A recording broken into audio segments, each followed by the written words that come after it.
Hello, everybody. I'm sending this video out, and it's not the live call.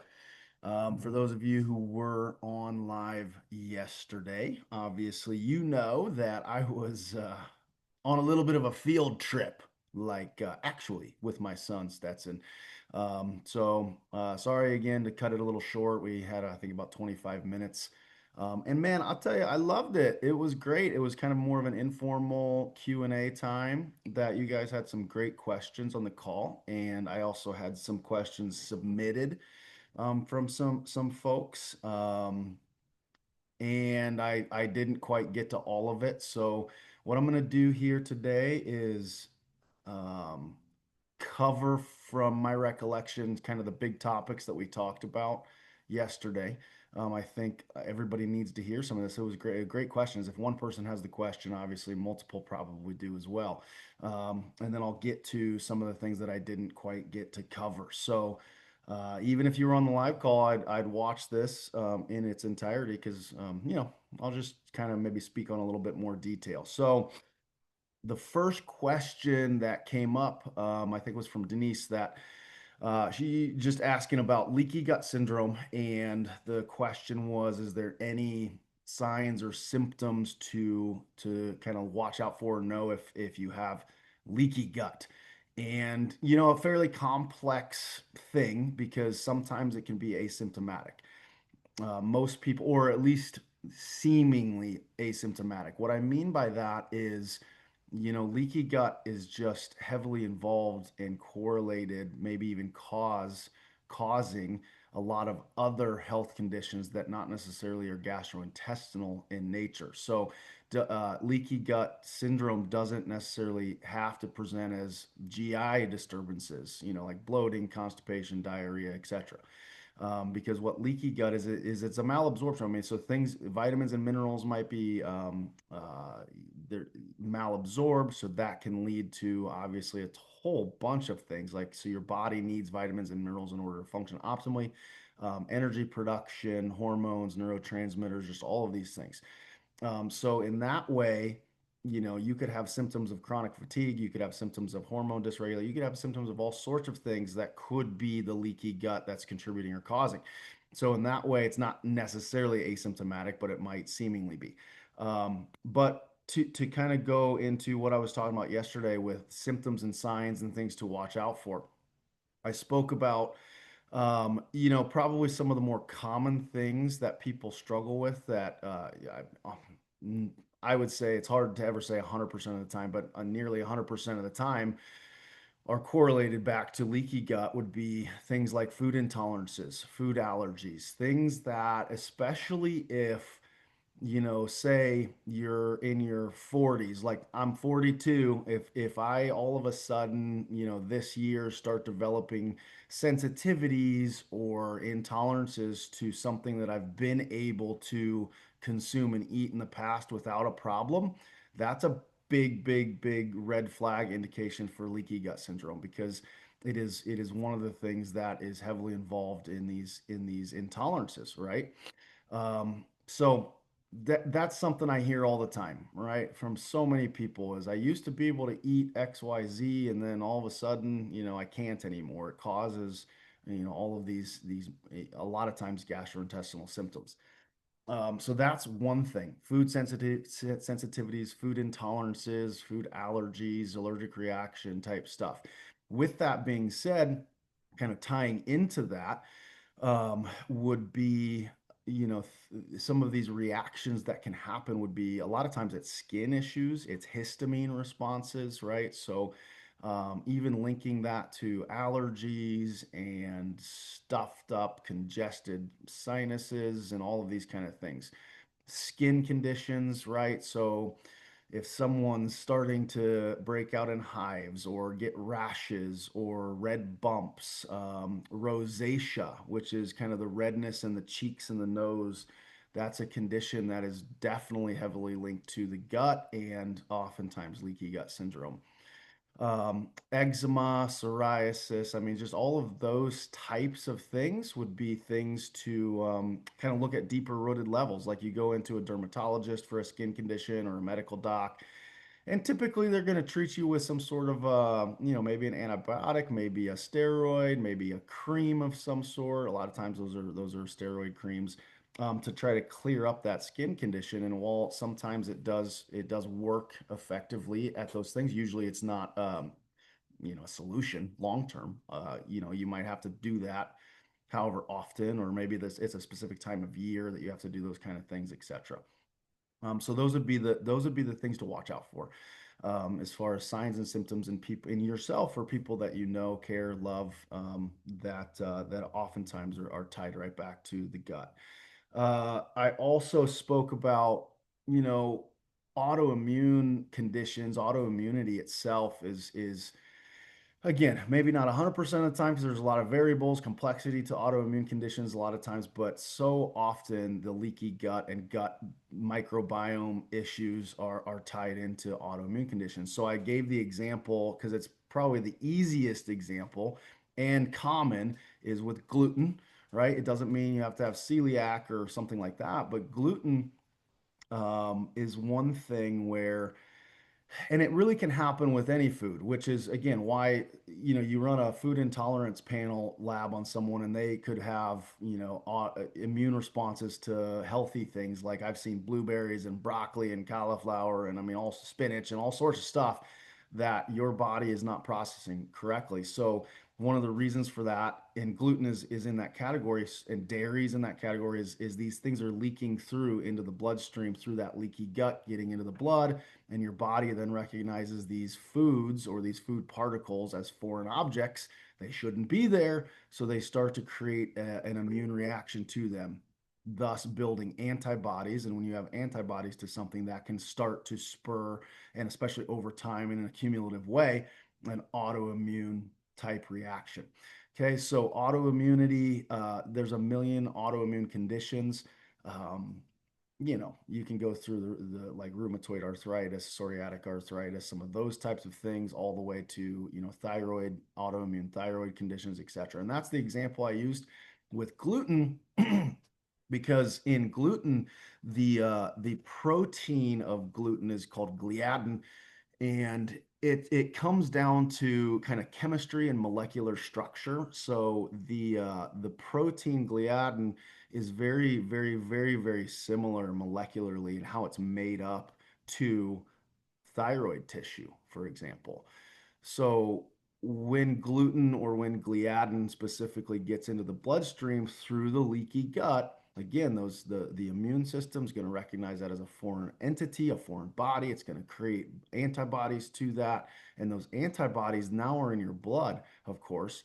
So they can, obviously go all over the body, and those antibodies are going to start attaching and attacking to things that are that protein structure or very similar to it. So it can be tricky.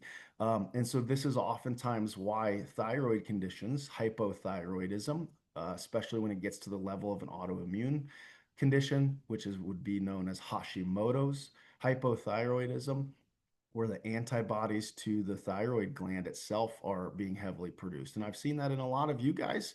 I catch that quite frequently, where, a lot of times in primary care, and even with specialists, sometimes they're not running full comprehensive thyroid panels that include the two primary antibodies, right? So this is why I do that lab on all of you guys, because I want to know, right? If you have thyroid dysregulation, is it because of an autoimmune type reaction? And then again, heavily, heavily, heavily linked to the gut, leaky gut syndrome, microbiome issues, things like that. Okay, so I hope that makes sense. That was a great question from Denise, and just something why, I think, the gut barrier panel, which shows us the leaky gut biomarkers, is so crucial to do and also to repeat in the future. So even if you have negative results with leaky gut, I recommend, I mean, an annual, like I said this yesterday, like the gut barrier panel and a stool analysis to assess your microbiome and all of the things that are going on there should be a part of an annual exam. I mean, literally, like just like a CBC and a CMP on blood work, that's pretty much all an annual physical involves. Like these things should be a part of that. So this is where you have to take it upon yourselves, And working with someone like me, or if you're not working with me in the future, whatever, or if you have people that I mean, honestly, like I said, everybody should be having these labs done on an annual basis minimum. And so then if there's problems with it, so like I said, because that can change over time. The leaky gut, just because you have a negative leaky gut now doesn't mean in a year that it's going to be that way. Things change. The toxicity that we're all exposed to on a daily basis, from the water we drink to the food we eat to just all of the things, guys. It's just something that's really, really wise to have done. And so if you know people who you're like, shoot, yeah, that makes sense, they can work with someone like me. So have them get a hold of me. I also had the question, I think Janine asked about and made the comment about how when you find stuff like this, and severity matters, the treatments can be pretty extensive. They can be restrictive with food, etc. Yeah, I mean, that's the hardest part about all this is some of these things, the only way to correct them are through specific supplementation, giving your body what it needs, and then of course through diet, nutrition, and other lifestyle factors. Yeah, it's tough. I mean, I'm not gonna sit here and say, oh, this is easy work to do. All right, these things are difficult sometimes and they can be challenging to correct, and sometimes it takes time. This is also where that gap or that quote unquote failure in our modern medicine world is at, because you can treat certain things with an antibiotic, for example, and it can kill the bad stuff, but this is one of the reasons why reinfection rates, why things come back, why things don't actually heal for the long term, because we're just basically putting band-aids on things so often and we're not getting down to the real work, which you guys are doing the real work. And yeah, it takes effort, time, diligence, discipline. That's the way it is. So Janine and so many of you guys, I understand, are in that same category. I was in that same category. I still am, right? Because I'm not perfect and I have things pop up here and there where I have to retest, remodify, and tweak. And so this is why this is a journey. It's a lifestyle, right? So, but in regards to how long it takes to heal a leaky gut, that's also a complex question, because again, you guys that have had that test done know there's 8 markers, right? There's 4 chronic IgG markers. There's 4 IgA, more acute or localized markers. So if someone has one, single positive out of the 8, that's obviously less intense, less severe. And then again, it depends on if it's IgG or IgA, chronic or acute. So how long it's going to take to kind of heal or fix that. If someone has 2, 3, 4, 5, 6, 7, or all 8 positives, that is a severe leaky gut. So that's going to take obviously a longer period of time. So what I did also say, and most of you guys have experienced, is if you do have positives in those markers, usually what we're doing is we're retesting that lab after 2 to 3 months. Number one, to hopefully see progress. Not that after 2 to 3 months, depending on severity, it's all going to be healed and fixed. Um, but we should see progress, hopefully.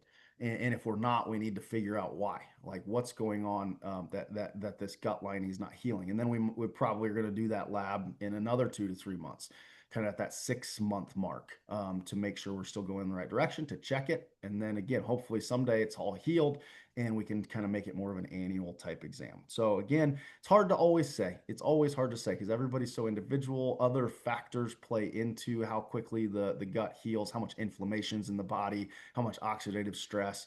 Because I've said this before, your gut lining is not an exception, where your body is, every gland, organ, tissue is being regenerated. Like all cells die. Like no cell in your body. So everything's made up of cells, of course. So no cell in your body lives forever.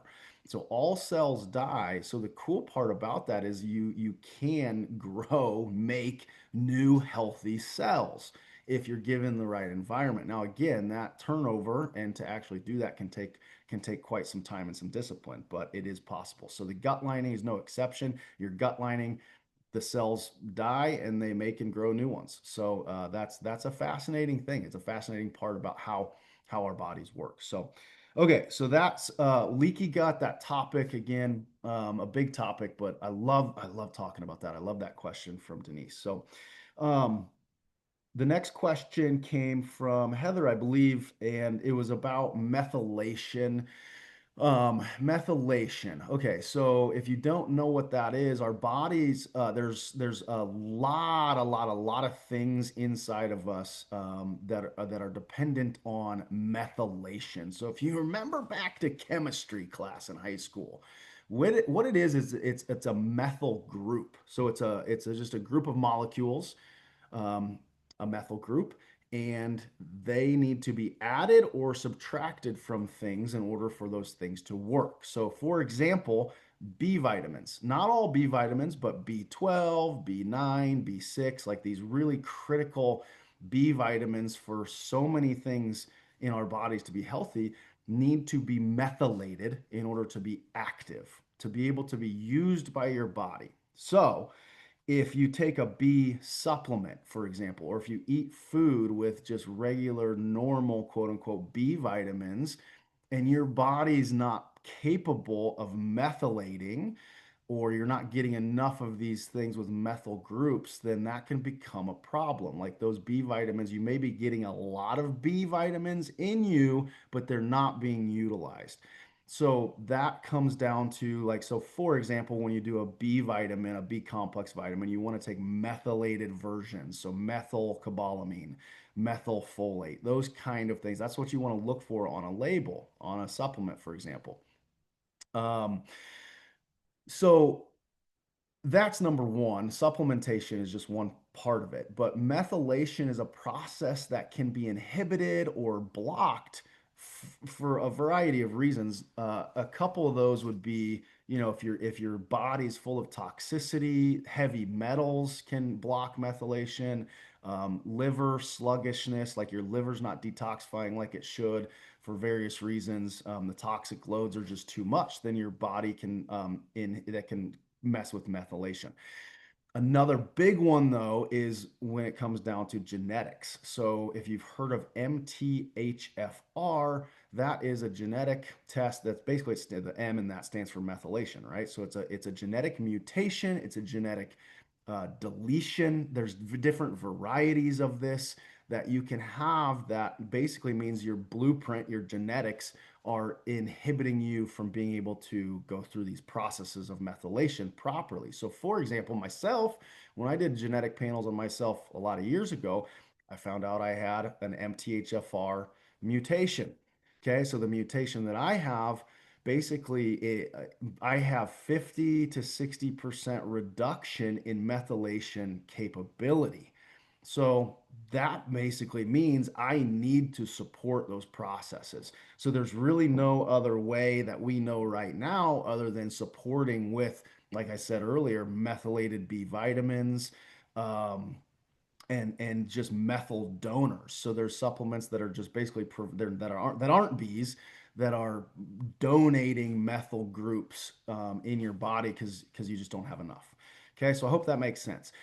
Um, the question with that also was, so that's what methylation is, and it kind of does, and it can be a big deal for a lot of us, especially if it comes down to genetics.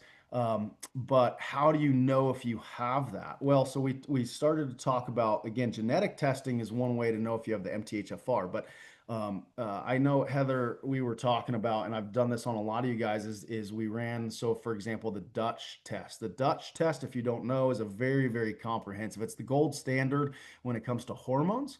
There's different Dutch tests, but the Dutch Plus test is my favorite, where you're looking at all of the sex hormones and the metabolism pathways and how they're actually like blood work with hormones is just kind of like a snapshot. Like you might have enough of these hormones in your blood, but are they being metabolized and used by your body? And then important, are they being eliminated from your body? So specifically estrogen. Let's talk about estrogen.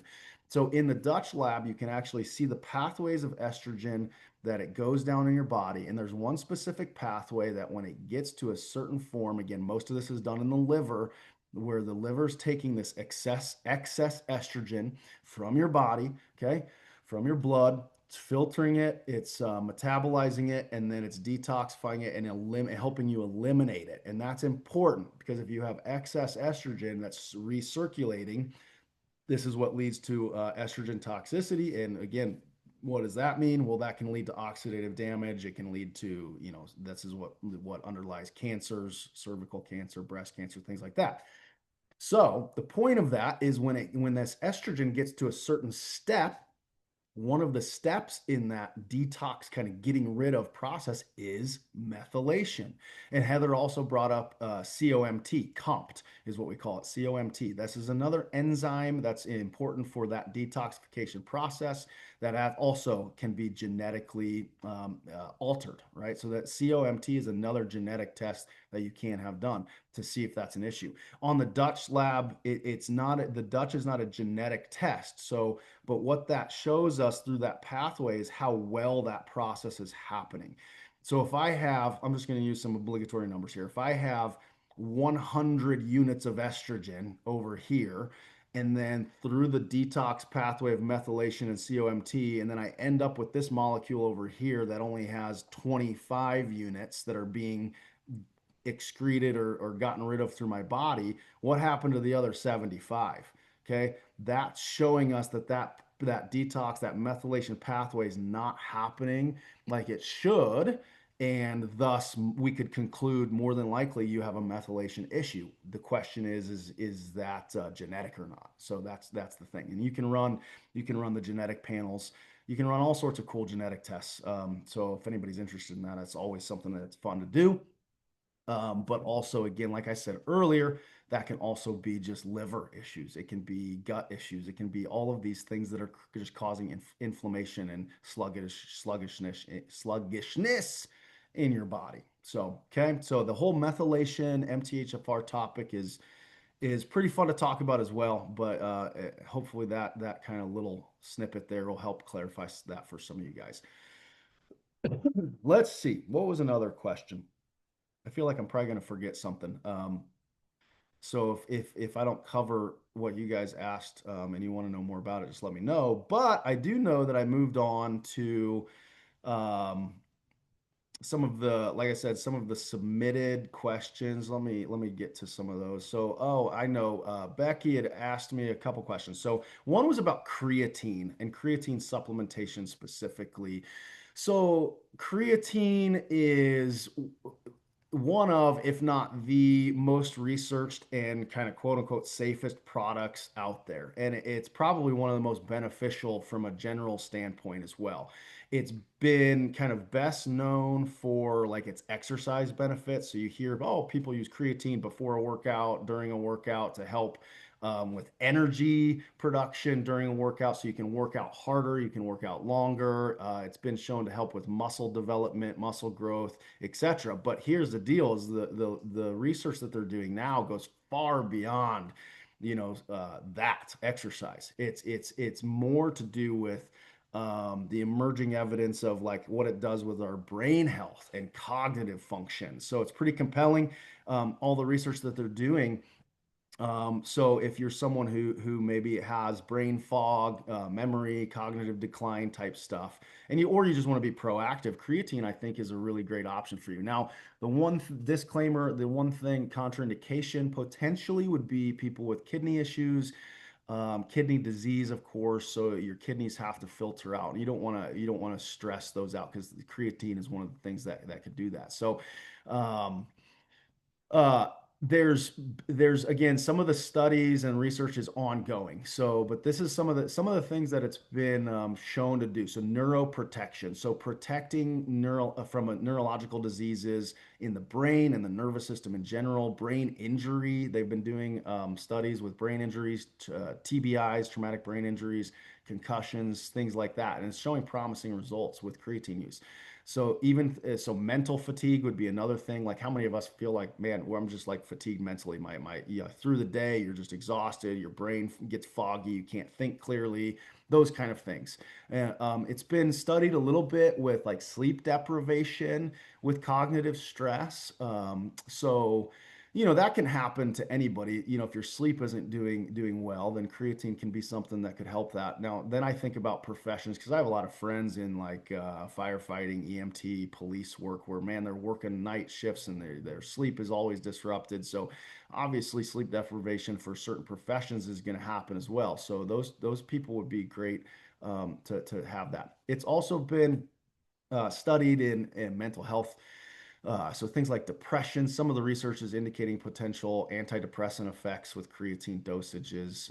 And so then the question is how much of a dosage. So 5 grams a day. So usually you buy a little container of creatine powder, and one little scoop is usually 5 grams is pretty typical to see. You start, as with any supplement, if you want to start diving into this and kind of trying this for yourself, always start small. You can always titrate up. So for example, for me, um, I've never done much more than 10 grams, but 10 grams a day is usually what I'm kind of doing. So and there's also some things as far as like if you're doing it around exercise, for example, it used to be thought that you should do it before you work out or during the course of a workout. There's actually some research that's showing after you exercise might even be better for you. So I actually started quite a while ago kind of playing around with, and I feel like it's gone pretty good. I'll do 5 grams before I go in and exercise, and that could be anywhere from right before I go to an hour or so before. And then I'll also do 5 grams after I'm done with my exercise, maybe within that first hour. So again, always something you want to know your body, know again, kidney issues, you probably want to hesitate with that. So there's some details there. One thing I didn't mention yesterday on the call that can be pretty important. I don't think anybody that I'm working with, any of you guys are vegetarians, but vegetarians, vegans, there's been some studies done with creatine use in that population demographic of people because it's just showing tremendous results in those people because they're not getting vegetarians and vegans aren't necessarily getting all of the benefits of what protein like animal products give us. Just showing some pretty strong benefits with vegetarians. Gosh, there's just so many other things. So neuroprotection, brain health, cognitive function, but it's also been shown to help improve potentially bone health, blood sugar management, cardiovascular health, mitochondrial function, like metabolism. I mean, shoot, the list could go on and on and on. So again, point being is it's generally safe. It's been researched heavily, and so it's something to consider. There are some cons or some what we would say was like considerations with it as well. So we already talked about the kidney issues, but the other thing would be some people tend to retain water more if they take creatine. So you can actually see weight gain just because the muscles do absorb more water. So it's not necessarily fat. It's not fat that you're putting on, but you might. I mean, it's been shown to be anywhere between 2 and 4 pounds actually of water retention. So if that's a concern for you, okay, or if you're struggling with stuff like that, something to be aware of. Other people, there can be some GI distress, so gastrointestinal distress. So usually that's going to be with larger doses. So again, that's why we want to start small. Make sure you tolerate it to your routine. Okay, and then you could also try to divide the doses, like what I said. I'm not going to take 10 or 15 grams at once. I usually do 5 grams at a time, maybe a couple times through my day. So anyway, creatine. It's a cool topic, cool supplement that again you can get creatine at any nutrition store. And I think someone made the comment, Heather, I think it was you that said something about they've noticed or you've noticed that with creatine, it's been popular for a long time. It would become even more popular with all of this new research that's coming out. And influencers and people pushing it is they're starting to add things to these creatine supplements. And I do not know, honestly, I haven't paid attention that much. I just get the same creatine. It's just creatine monohydrate. That's all it is. It doesn't have any added stuff to it. So something to be aware of. Always look at labels. Always know what you're putting in your body. And I just don't know much more about it than that. So um, another question was about nicotine patches. Man, it's just like questions. I want to do more of these Q&As. You got like just some cool questions and some topics that I would have never thought. Probably would have never like had a talk on nicotine patches. And nor am I an expert in some of these things, but nicotine has been intriguing to me for quite some time, a few years, because number one, when I started to kind of get intrigued was I was reading some things about how nicotine improves testosterone in men specifically. So I'm like, huh, interesting. And then it took me back, man. It took me back to years ago. I had a patient in my physical medicine chiropractic practice who was a smoker, and he a pretty heavy smoker. And I will always remember, I didn't understand it necessarily at that time, but I'll never forget. He he smoked, and when he stopped smoking, he had stopped smoking multiple times in his life, and he said every single time he stopped smoking he would gain 20 to 50 pounds, like not just a little bit of weight, a lot of weight without changing anything else. He was into exercise. He didn't change his nutrition or his diet. The only thing, according to him, that he changed was he stopped smoking. So, what in the world was that nicotine doing? Now, his whole thing was like he felt like smoking out the benefits of having the weight off were better than having the weight on. So he continued to smoke. Which again, here's the deal: nicotine patches. That it's been studied quite a bit. There's a lot of positive aspects to this. So take this all with a grain of salt because the whole thing is nicotine's addictive, and so there's contraindications and there's issues you want to watch out for as well. Not for everybody, nor would I ever necessarily recommend it, but it is interesting to say the least. So, positive aspects. So, cognitive enhancement has been demonstrated where there's improvements in attention, memory, processing speeds, cognitive, basically improvement. There's also, so this kind of sounds kind of like creatine, but like there's also been some studies that have shown a neuroprotective, so your nervous system, your brain. And specifically, they've done some studies in Parkinson's disease. So Parkinson's with cognitive decline and kind of what's happening in the brain. And of course, that remains very investigational. They're still researching all of that, but super intriguing. There's anti-inflammatory effects to nicotine, and that's probably one of the things that this gentleman experienced is without the nicotine, his body became more inflamed, and that can cause a lot of weight gain, weight loss resistance, etc. Let alone the metabolism effects. So nicotine itself increases metabolic rate. So that's going to make you burn more calories, right? Without doing any extra activity. It's been shown to suppress appetite. So I keep going back to this one scenario, but it's just because it was such a fascinating thing. Like maybe he didn't change his nutrition, but maybe he was eating more and he didn't really realize it because the nicotine actually does suppress appetite. It's been shown to improve insulin sensitivity, blood sugar levels, things like that. So these metabolic effects. There's been other stuff that's shown like neurotransmitter. So we know a lot of our neurotransmitters are made in our gut. So dopamine, GABA, and serotonin, some of these crucial neurotransmitters for our brain and nervous system. So some of these things have been shown that nicotine increases mood and behavior and motivation and focus. I mean, it's interesting. It is a drug, right? It's a chemical. So again, the risk and concerns there is the addiction potential. There are some negative cardiovascular effects that are potential, such as raising heart rate, blood pressure. I think it's definitely well known that it's contraindicated for sure in somebody who's had cardiovascular events, right? So strokes, heart attacks, high blood pressure, etc. Okay, so be aware of that. Pregnancy is always something, obviously, we think about. So again, and there can be some side effects with it too. So anyway, nicotine patches, super, super interesting with studies that have been done on it. Showing a lot of interesting benefits. So there you go. That's all I know, I guess. So something so curious. And I think unless I think of something else that was brought up yesterday, the last kind of question that I did not have time to go into yesterday was about bile.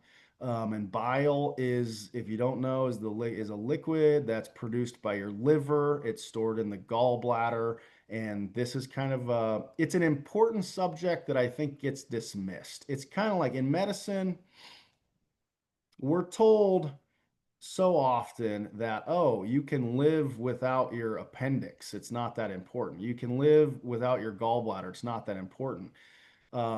If you actually look into this stuff, I honestly don't know why they say that. Because yes, you can live without them, but what happens? What's the consequence of these things? Like the appendix is a pretty critical part of your immune system in your gut, right? So it stores a lot of cells and a lot of things that help. So, if you have your appendix out, honestly, a lot of those people, this is kind of a tangent. No one asked me about the appendix, but the tangent here is you have your appendix out. Yeah, okay. So appendicitis, acute appendicitis, sure, yes, you need to have that out. You don't want it to rupture, a life or death situation. But if you do have it out, or somebody who's had it out, that can affect the immunology inside of your gut. So these people are definitely set up for potentially more gut issues. So the microbiome becomes disarrayed and all sorts of things. So going back to the gallbladder and bile production, so let's start with the liver.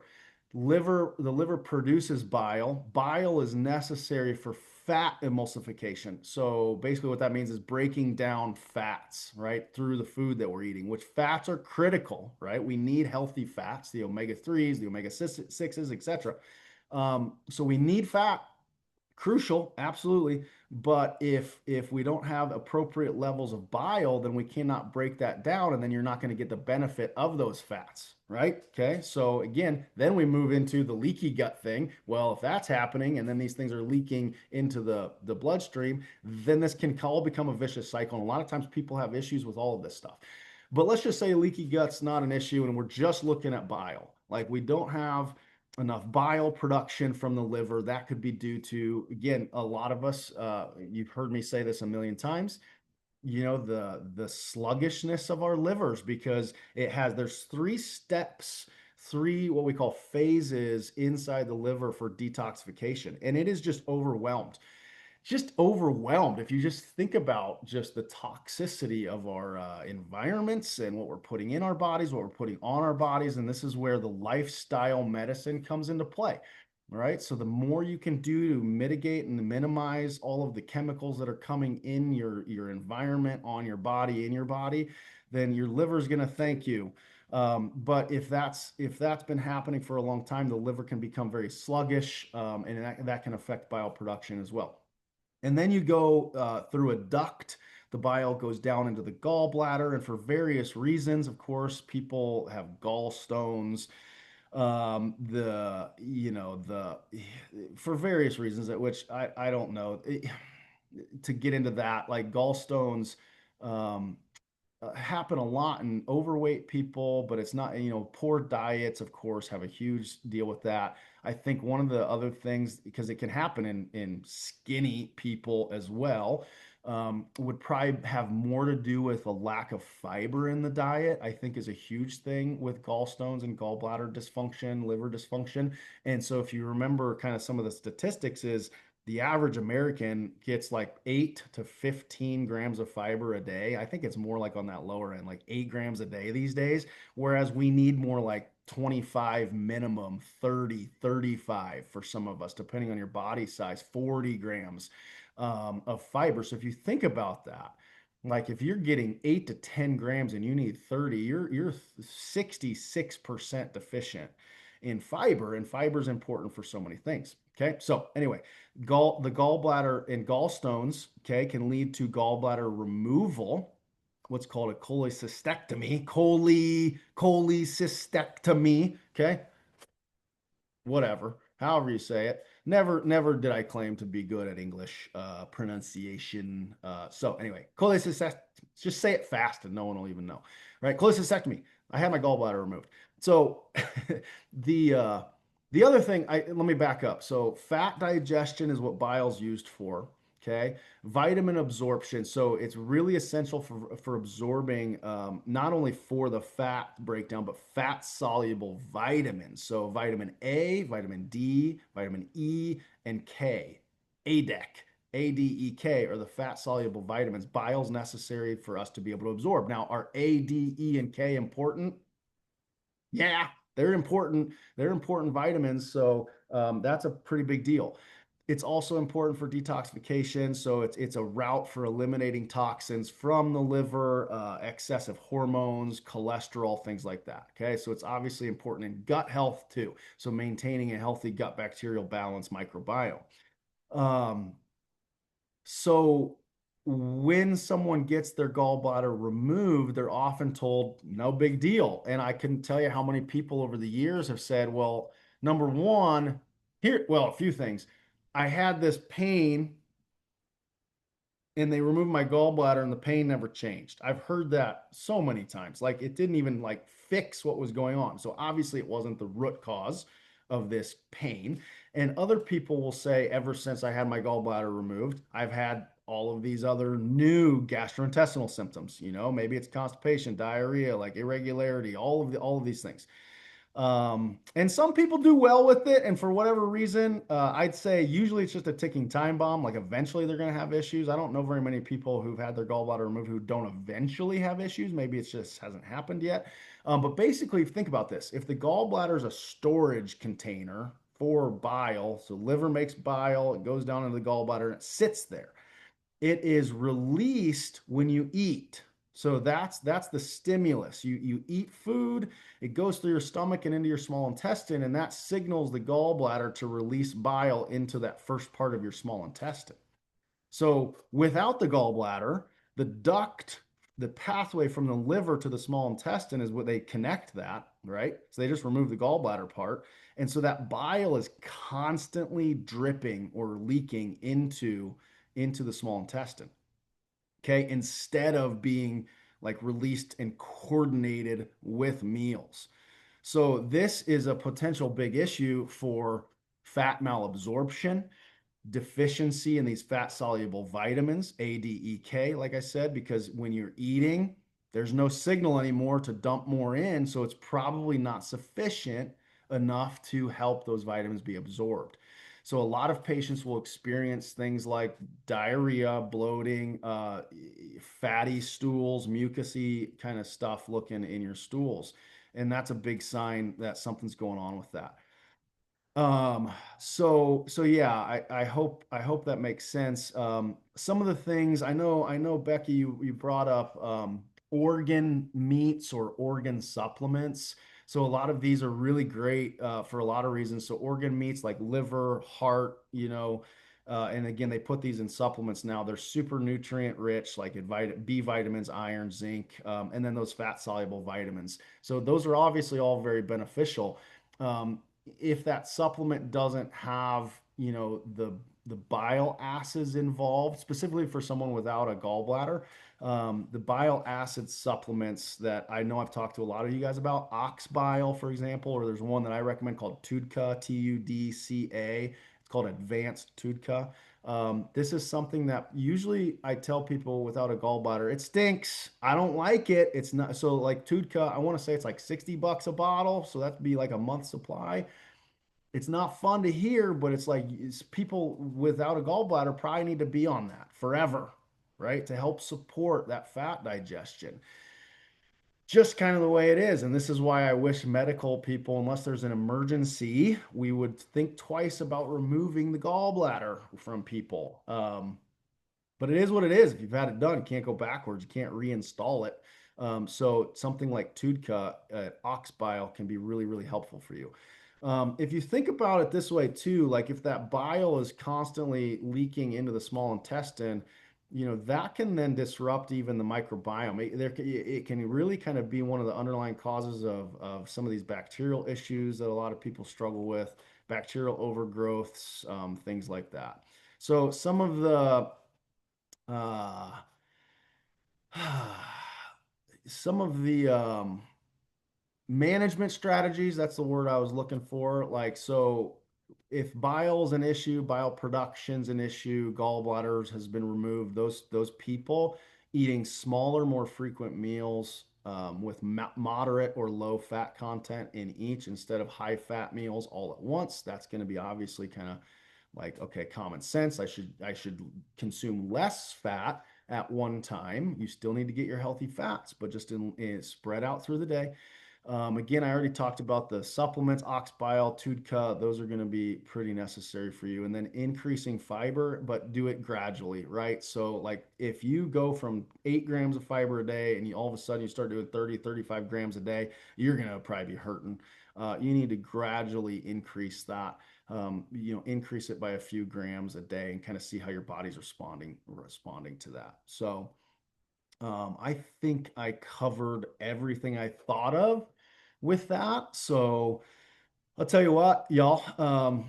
Some of these were really, really just great topics. I love talking about these things. If I don't know the answers, I don't know all the answers. I don't know everything, of course. So I'm always happy to research stuff too and then kind of get you guys answers. So, with that being said, that'll kind of conclude today. Thanks for bearing with me yesterday on the live call. I had a blast. Oh my gosh, like we toured Memorial Stadium with his kindergarten class and the moment of the day. I should show you guys the video. It's fun. I put it on my Facebook and Instagram if you guys follow me. But my son Stetson had a football and he just takes off down the sideline and he scores a 50-yard touchdown and he gets in the end zone and he just starts yelling. He puts his finger up in the air, touchdown. I mean, it was just great. It's a memory that will be burned in my brain for a lot of years to come.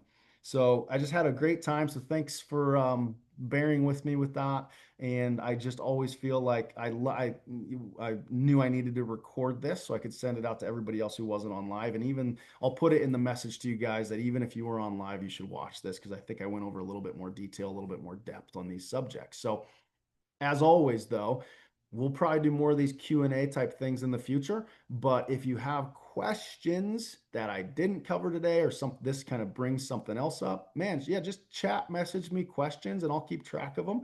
And I'm happy to cover those in the live calls. Even if I have another topic, we can spend 5 or 10 minutes covering any questions you guys have. If you have other topics that you guys want me to teach on coming up, please just let me know and do that. Okay. So I have some ideas for some topics coming up, but always willing to, and I want to cover things that you guys want and need to hear about. So, all right, y'all have an awesome rest of your day. God bless y'all. And Thanksgiving's coming up. Let's be thankful for everything we have, right? All right, y'all. See you later.